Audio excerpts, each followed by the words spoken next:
Eu vou começar, boa noite a você que chegou aí comigo. Vou começar em Mateus capítulo 7, versículo 1. É um versículo que não tem quem não conheça, até quem não frequenta igreja evangélica conhece Mateus capítulo 7. Eu vou ler na Almeida, tá? Tá quente aqui, sou eu que estou com calor. Acho que sou eu, né? Preste atenção numa coisa, deixa eu falar uma coisa para você. Nós não temos dificuldade alguma, preste atenção nisso, de perceber o erro de ninguém. Pelo contrário, nós temos uma facilidade muito grande de perceber o erro dos outros. Agora nós temos uma grande dificuldade em perceber os nossos erros. Ó, preste atenção nisso aqui, ó.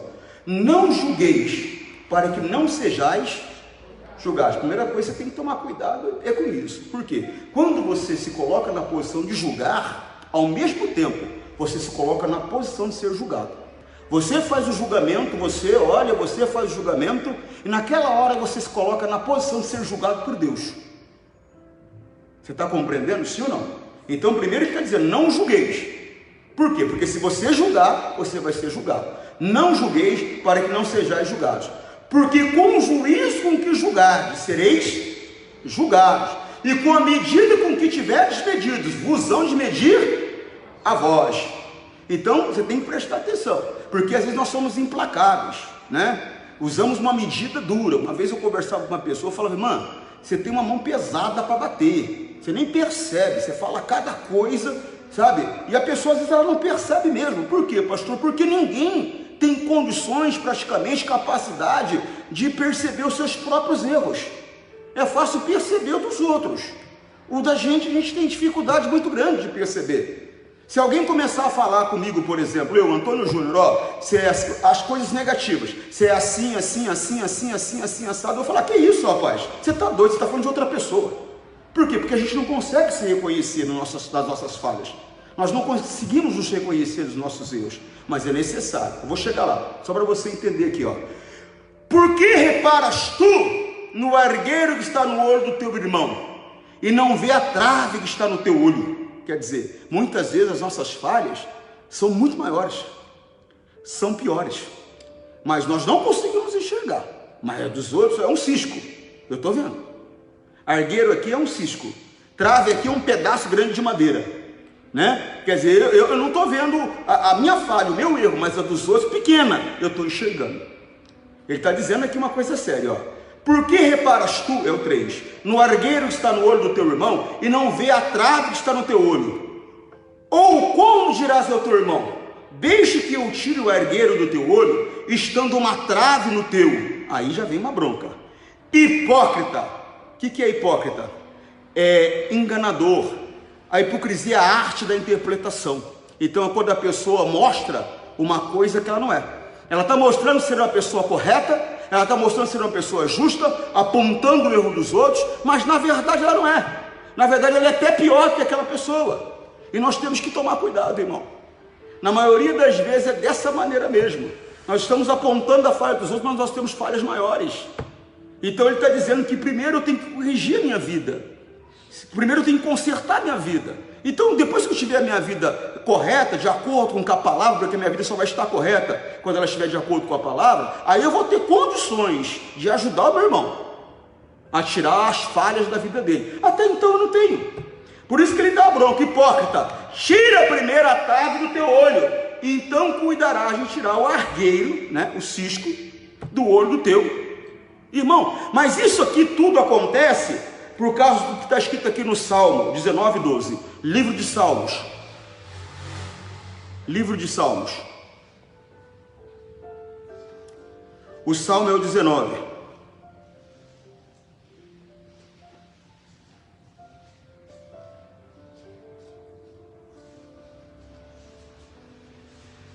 O verso é o 12.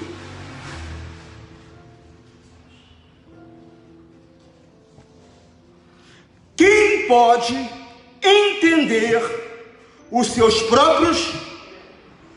Expurga-me tu do que me são, que está escondido. Ele está falando, ó, tira de mim, expurga-me, me limpa, arranca de mim essas falhas que estão ocultas aos meus olhos. Ele falou, não tem quem possa perceber. Irmão, e é verdade. Eu vou mostrar para você entender uma história que você também conhece. Mas é para você entender que a pessoa de Deus, poxa vida, quando o Senhor Deus ele fala de Davi, olha a maneira que ele fala de Davi. Encontrei alguém com o coração segundo o meu coração. Em outras palavras, Deus estava dizendo assim, encontrei uma pessoa que se inclina à minha vontade, que faz como eu quero, que vive segundo o desejo do meu coração. É isso que ele está dizendo. Olha a visão de Deus em relação a Davi. Mas Davi era homem, sujeito às mesmas falhas que eu e você.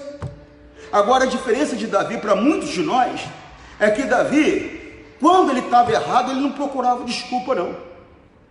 Você vê quando ele possuiu Betseba, é sobre isso que eu vou falar. Ele, um tempo depois, ele escreveu um salmo, onde ele fala, Senhor, pequei, simplesmente pequei, e fiz o que é mal aos teus olhos. Vocês não têm desculpa, eu não tenho o que falar, eu errei mesmo. Quer dizer, ele não ficava inventando história, a gente fica sempre inventando uma desculpa, às vezes colocando a culpa em alguém, é o sol que me atrapalhou, é porque é o presidente, é porque é a irmã, porque é o marido, ou seja, sempre a gente encontra a falha nos outros, mas na verdade, em 99% das vezes a falha está em nós. Eu na minha carreira de pastor, que tem mais de 30 anos, eu consegui perceber uma coisa. Às vezes chega um marido, às vezes chega uma mulher, fazendo uma reclamação do marido, fazendo uma reclamação da mulher, fazendo uma reclamação do filho, fazendo reclamação do pai.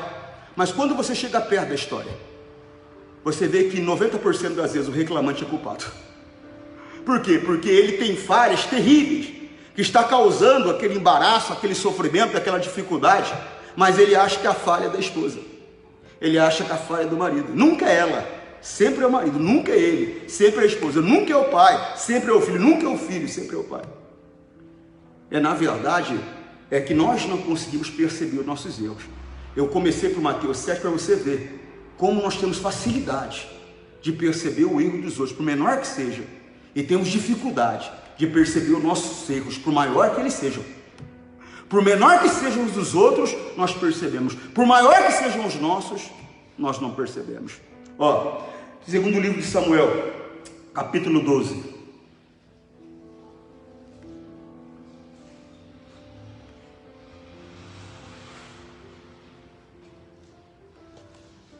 Versículo 1.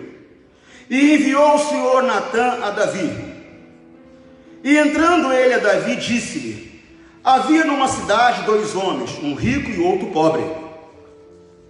O rico tinha muitas ovelhas e vacas, mas o pobre não tinha coisa nenhuma, senão uma pequena cordeira, que comprara e criara.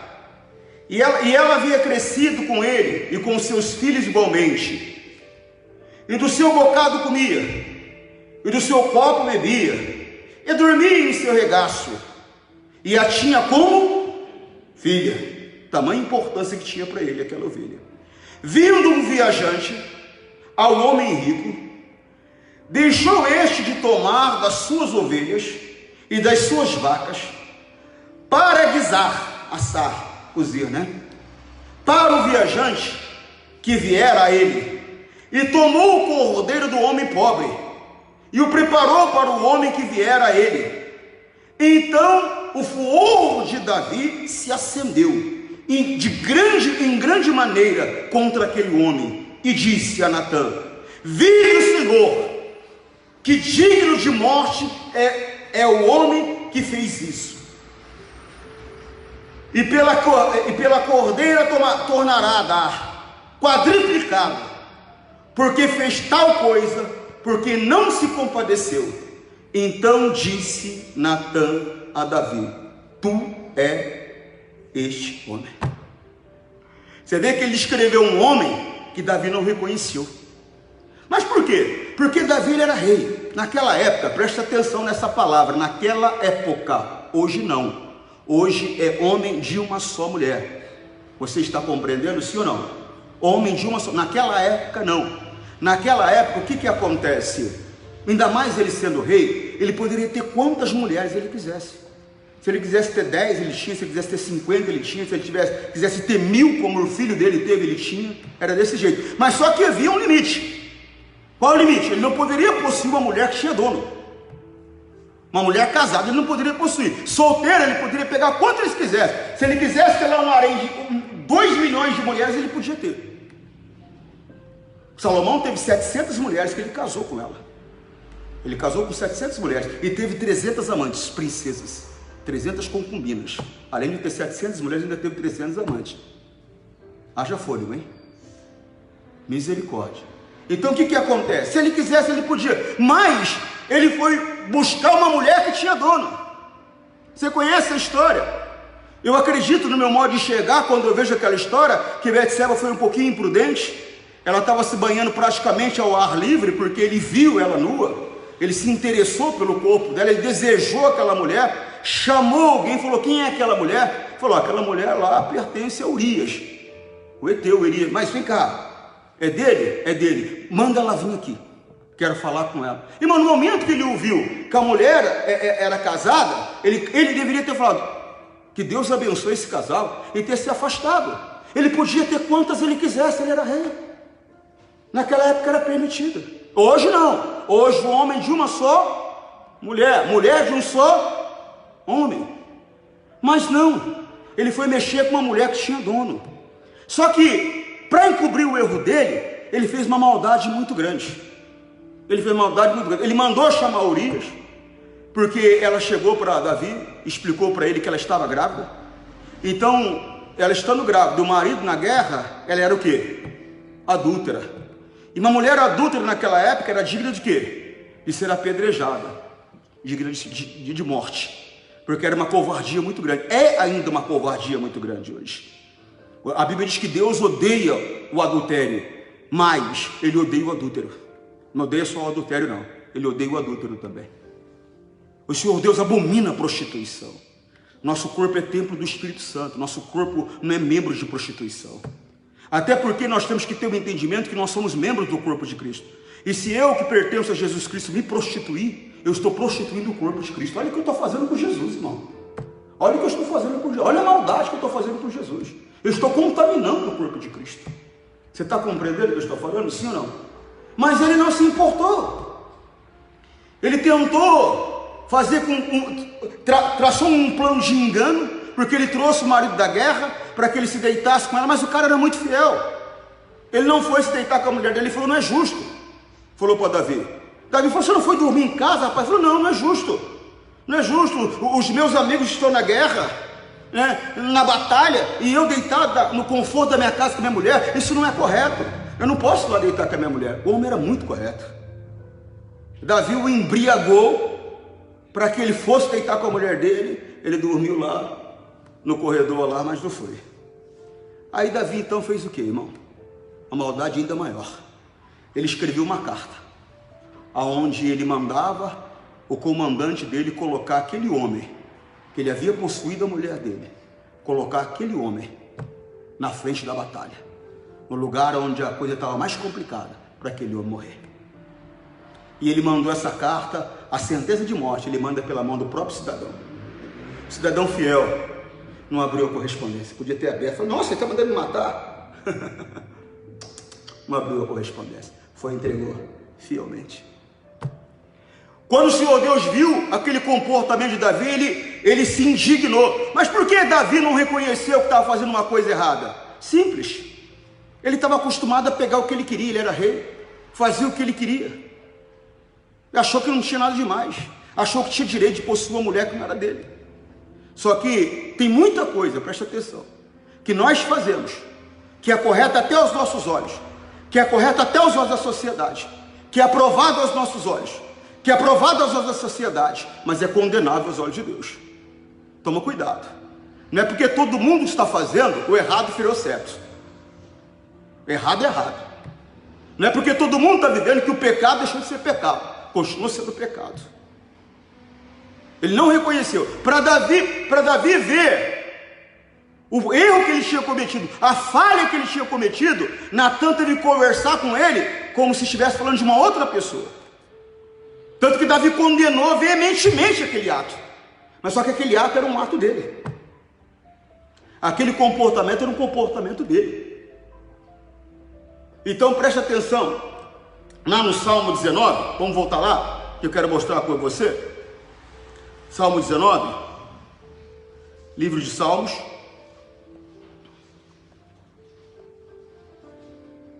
Salmo 19, versículo 12. Preste atenção, ó. Quem pode entender os seus próprios? Aí, olha o que ele fala agora. Expurga-me. Chega diante de Deus. Conversa com ele. Deus, só o Senhor sabe como eu sou exatamente.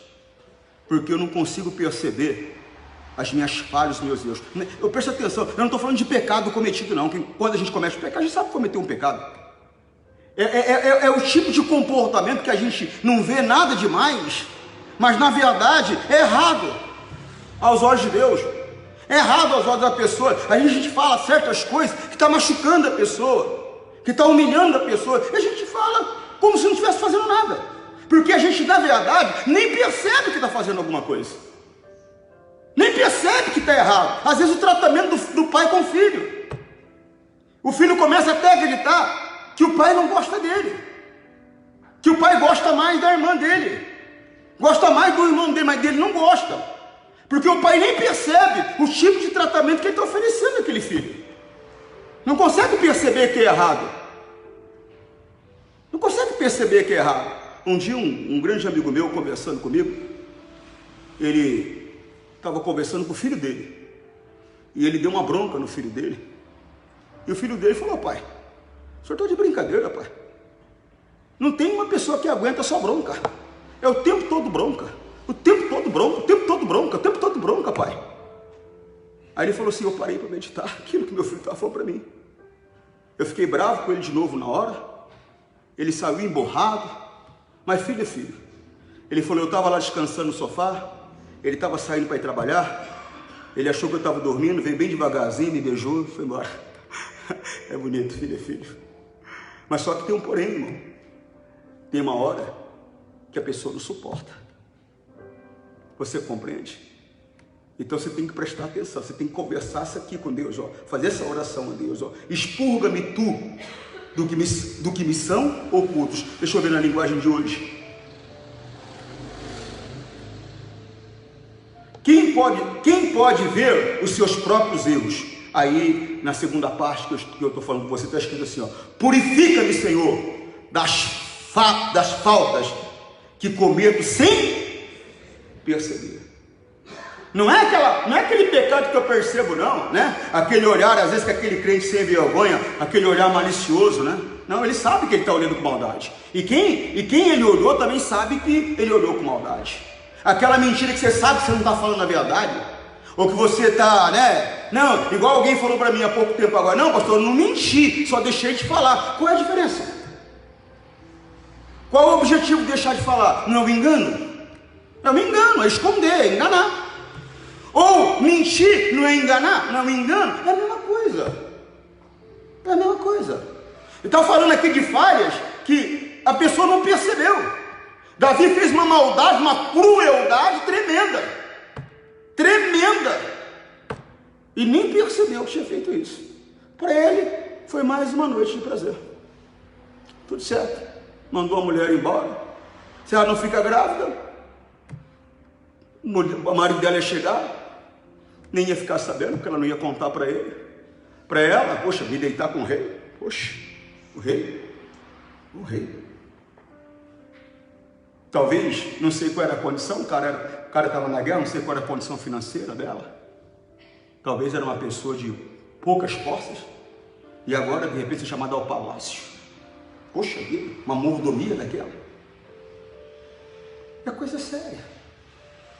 Então, conversa com Deus essa parte aqui, ó. Quem pode ver os seus próprios erros? Purifica-me, Senhor, das faltas que cometo sem perceber.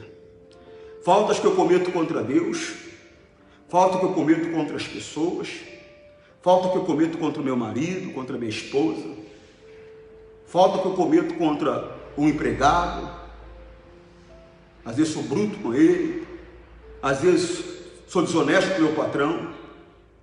É chegar diante de Deus e falar: Deus, tira de mim, expurga-me, remove de mim, e Ele vai te ajudar. Amém? Irmão, nós começamos em Mateus capítulo 7, não posso estender por causa do horário, eu não tenho tempo. Gostaria de falar um pouquinho mais com você. Nós começamos em Mateus capítulo 7, muito conhecido por todos nós, mas eu vou ler na Almeida, revisada e corrigida. Não julgueis, para que não sejais julgados, porque com o juízo com que julgares, sereis julgados, e com a medida com que tiveres medido, vos hão de medir a vós. Preste atenção nisso. E porque reparas tu no argueiro que está no olho do teu irmão, e não vês as traves que está no teu olho? Ou como dirás ao teu irmão: deixa que eu tire o argueiro do teu olho, estando uma trave no teu? Hipócrita, tira primeiro a trave do teu olho, e então cuidará de tirar o argueiro do olho do teu irmão. Então eu comecei mostrando que temos facilidade de ver o erro das pessoas, pequenininhos, mas temos a capacidade. Os nossos, grandes, não conseguimos enxergar. Agora tem um jeito: pedir a Deus para que Ele mude isso, para que Ele faça você enxergar, ficar livre daquelas falhas que você nem percebe. Amém? Que Deus possa falar mais no seu coração. Você que está em casa, o tempo não me permite mais. Deus te abençoe, forte abraço. Não julga ninguém não, você não ser julgado, tá bom? Todo mundo tem virtudes, todo mundo tem falhas. Por quê, pastor? Porque somos humanos. Somos humanos. Um abraço, Deus te abençoe. Tchau.